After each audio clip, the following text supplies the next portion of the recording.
Book 98 of 2019 was The Growth Delusion by David Pilling. This book is about GDP, and GDP stands for Gross Domestic Product and is essentially a measure, or a supposed measure, of the economy and the progress that the economy is making. So I was attracted to this book because at the time that I found it, there was a general election in Britain, and the Conservative politicians were arguing that under their kind of rule of government that GDP had increased and that they'd kind of saved us from the recession and things were improving in the country. But when I kind of looked around at the country, I thought, this isn't really kind of reflective of what's actually happening. So there's increases at food banks and other things like that where people are struggling with money and all that kind of thing. So I thought that this would be a really good book to inform myself, to educate myself more in the economy, because I've read economy books before and they've helped me to kind of make more informed political decisions. So I thought that this would contribute in a kind of similar way. So Pilling kind of explains that it's a fallacy, that GDP does not equate to well-being in a country, which is something that I kind of would, from the initial stages of me listening to it, expect him to say based on my own kind of lived experience. And what Pilling is discussing is that this fetishism with GDP, this obsession with GDP, is actually stopping politicians from making better decisions about how to improve the quality of life for people in the countries that they are in charge of. So just to kind of add some background of what's discussed in the book, GDP is essentially a crude measure of growth, and it's based on averages and estimates. And it was an invention in the 1930s, and the person that invented it never intended it to be used in the way that it is, because the person that invented it, I can't quite remember his name at the minute, you'll have to read the book, he knew that there was flaws in it. So he knew that it wasn't a complete accurate measure, and it was based on these, estimates, and depended very much on what was included within the measure as to what it would show. But it's been, a lot of people don't understand the economy, don't understand things like GDP. They just accept that, yes, GDP is a measure of the economy and it must be right. If you actually look at economics is a very theoretical subject, and a lot of the time economists get things wrong because it's based on predictions, and you can't predict, you haven't got a crystal ball, you can't predict things exactly. It's like predicting the weather, although the weather is obviously more predictable now because we have the technology, but we don't have the technology to predict the economy and the economics of a country. It's very much dependent on people, and people are not predictable because they don't make logical decisions. The economy is based on logic, and we don't behave in a logical way, and a lot of economic books kind of outline that. So essentially this GDP measure, it's not measuring societal progress, it's measuring money and how much money is spent, essentially. But it's not a complete measure because some things can't be measured and some things can be included or might not be included, so it affects the overall kind of thing. And Pilling explains all of this stuff. So an example of what would boost an economy in terms of spending might be illegal drugs, it might be sex work, it might be defence spending. Now, those three examples there, you would argue that they are not going to improve global welfare, that they're actually going to decline a person's welfare in that country. But if a government decides to include those within their GDP measure, it will indicate that they have a growing economy. Now, a problem with this as well is that not every country includes the same things within their GDP calculations. It's all very much dependent on the country as to what they do and do not include. So, for example, in Italy, the mafia contributes towards the economy and is counted towards the economy. Similarly, in Colombia, drugs count towards their economy. Prostitution counts towards Holland's economy. Whereas in Britain, as a contrasting example, prostitution doesn't count towards our economy because it's not documented, because it's an illegal activity. So the figures on that are very much estimated and based on kind of undercover operations and so on and so forth. And so whilst there probably is a very good contribution towards the economy from prostitution, it's not included in GDP figures. Because obviously sex work exists, it's a thing that goes on regardless of it being legal or illegal. Since the dawn of time, although you wouldn't actually be paid for it then, I guess. So essentially, this kind of GDP can be manipulated in any way the government likes. And it has actually been manipulated in the past. So, for example, in Britain, before the war, defence spending wasn't included in GDP. But because during the war the economy was suffering so much and was going into kind of like, depression or whatever, I'm kind of assuming that it doesn't really detail that in the book. In order to kind of show to everybody that the economy was, still okay, they included defence spending in it because obviously they were spending an inordinate amount of money on defence because of the war. So it kind of bolstered the economy, which affects things like investment and stuff like that, and being able to borrow money and stuff like that, which is why it's important to kind of have this facade of a growing economy, because it has an impact on lots of other things. If you're in a country where you've got higher taxes, you've got stagnation of wages, but GDP's growing, there's obviously something that's not quite right there, something that is indicating that those two things do not equate with each other. And so politicians banging on about GDP increasing doesn't mean that everything's great and everything's wonderful and that you're going to have an improved life. It's just not, they're just not relatable, they're not, equatable in that way at all. And also, there's things that stimulate the economy that increase GDP, which are actually counterintuitive against our own well-being. So, for example, if someone was to steal a car and then resell that car, they've stimulated the economy because they've got money for the car. But then the person that it was stolen from has then got to buy another one or replace it with, insurance that have paid for it or whatever. So the economy's stimulated, but should we be going around stealing people's cars to help the economy? I would suggest that that's a counterintuitive way of trying to stimulate the economy, and ultimately it doesn't. I think there's like a broken windows theory that suggests that, if you broke more windows, or in fact, it was a video about broken windows, but what it was saying is that you think it stimulates the economy because you've got to replace the windows, but actually, because you're having to pay to replace the windows, that money could have gone on something else which might have benefited the person in a greater way. And so it doesn't ultimately, in the end, stimulate the economy. So in the short term it might do, but in the grand scheme of things it doesn't. Similarly, we've got this increase in GDP, but we don't have increase in things like health outcomes. With the increase of GDP, we've got lower health outcomes in our country. Just the right health outcomes in our country. So, for example, life expectancy has gone down, infant mortality rates has gone up. So we've got worse quality of life in the country, even though our economy is apparently growing. Similarly, Pilling discusses how there's kind of this thing of perverse accounting. In order for things to make an increased economic contribution, they often have to be inefficient. So, for example, something like the NHS, in order for it to contribute towards GDP and to stimulate the economy, it has to be less efficient. If you had a really, really efficient NHS, it wouldn't be stimulating the economy as much, or so Pilling is arguing. You'll have to read the book to kind of flesh out that kind of argument, because I can't quite remember exactly what the reasoning was behind that, because it sounds a bit weird, doesn't it? But I've got another example that I'll go into in a second that kind of reinforces what they're talking about. And essentially it's saying that it works better for the government if the NHS isn't working as well, because it shows increased GDP and everyone thinks that GDP is a good thing. So it's almost like got me thinking, is the government purposely making the NHS not work as well so that it will increase GDP? And then everyone thinks that the economy is growing and it's great and it increases business prospects and things like that. But actually it declines things like health for people that can't pay for private health and stuff like that, which is a typical conservative ideology, isn't it? Another example of this perverse accounting was things like formula for infants stimulates the economy because people have to buy the product and it's made and sold and all that kind of thing.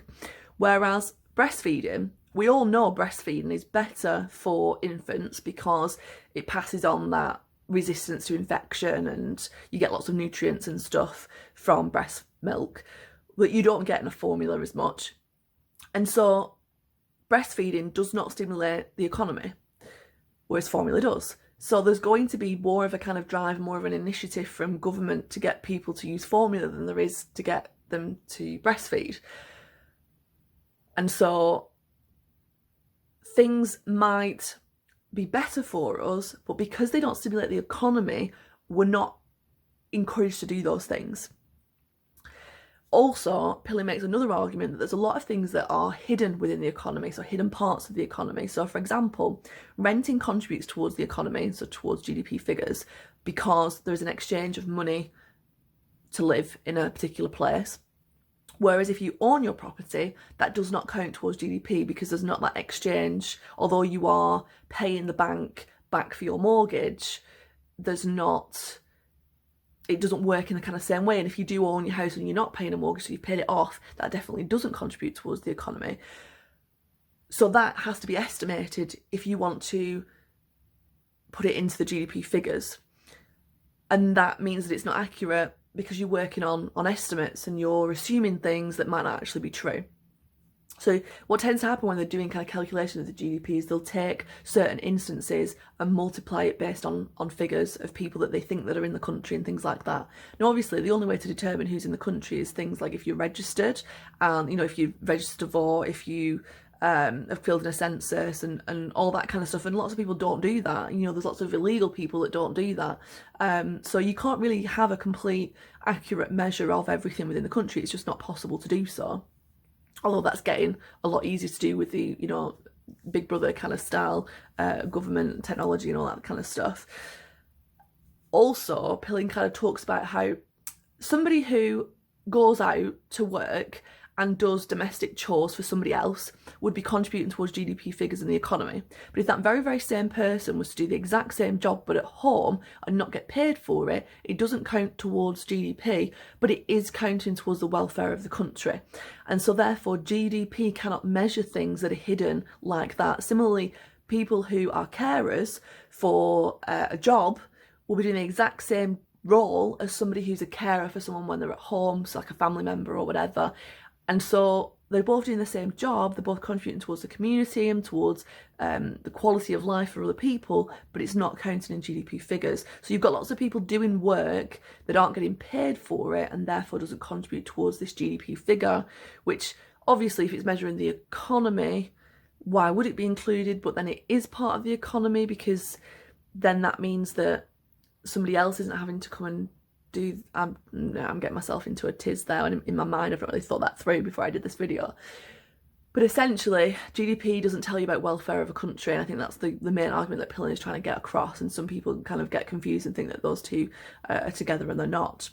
Similarly, we've got this kind of new digital economy now that cannot be quantified and cannot kind of see selling things online that is a digital product. Like, for example, I bought a digital copy of a book, but that was to a company that's probably not really registered, and there's a lot of kind of things that people sell on eBay and things like that which wouldn't necessarily count towards GDP, even though it is an economy. So there's that kind of like idea of marketplace economy that's not really counted. And similarly, digital companies are across the globe, and therefore whose economy they're contributing towards, because often they base themselves in a country where tax is less, and so they wouldn't necessarily be based in Britain, for example, so they technically aren't contributing towards our economy, but they are. Similar things like advertising on social media platforms, whose economy is that kind of contributing towards. Essentially, Pillay is saying that the economy itself is a figment of people's imaginations. It's not a physical thing. It's not something that exists. It's a projection of what society is growing by. If you're doing GDP rather than the economy itself, economies, the exchange of money, but it's a imagined concept like time is. And so there's problems with it. It's approximated. It's not accurate. It can be manipulated. Pillay also discusses as well about how, because lots of people don't really understand the economy in enough detail and how they should understand it, it leads to problems like financial crises. So, for example, the deregulation of the banks under Thatcher and Reagan contributed towards the crash that we've just had across the globe, because after the Wall Street crash in the 1930s, there was regulations put in place so that it would discourage catastrophic banking, because catastrophic banking strategies actually stimulate the economy, and because you're exchanging, I'm just trying to think what the kind of terminology is. I read The Big Short, which is a book about the banking crisis, and it was talking about like reselling of debt. It's all very complicated. I need to watch the film actually, because I think that might break it down a little bit easier to kind of get your head around. Like, it's almost one of those things where I understand it in my mind, but I can't articulate it, so I clearly don't understand it well enough to do that. But essentially, this kind of reselling of, again, figurative things, imaginations of things, reselling debt or whatever, helps GDP. Under Fission, which is an organisation, finance organisation, under the kind of descriptions, catastrophic banking and this kind of reselling of things back and forth across banks, repackaging them so they don't really understand what's part of the what's it called, of the like portfolios, retrading and things like that, stimulates the economy, but leads to things like the crash. And so it made me think, okay, we've got some conservative politician, Thatcher, who is all about stimulating GDP, stimulating the economy, growing GDP, should I say. And so she deregulates the banks to increase the chances of catastrophic banking, which will then stimulate the economy and get her what she wants in terms of growth.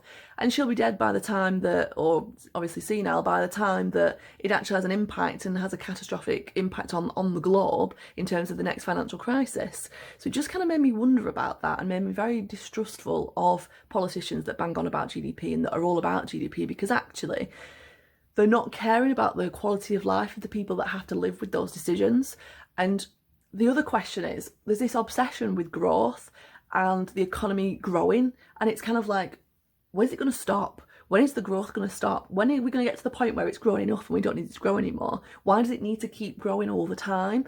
Because this endless production and consumption, it's kind of failing to address the issues of the inequality, and people now are like struggling to feed themselves and things like that. So this growth in economy is not solving our problems. So our focus really shouldn't be on GDP. It should be on other things, such as improving wages and, lowering taxes and things like that.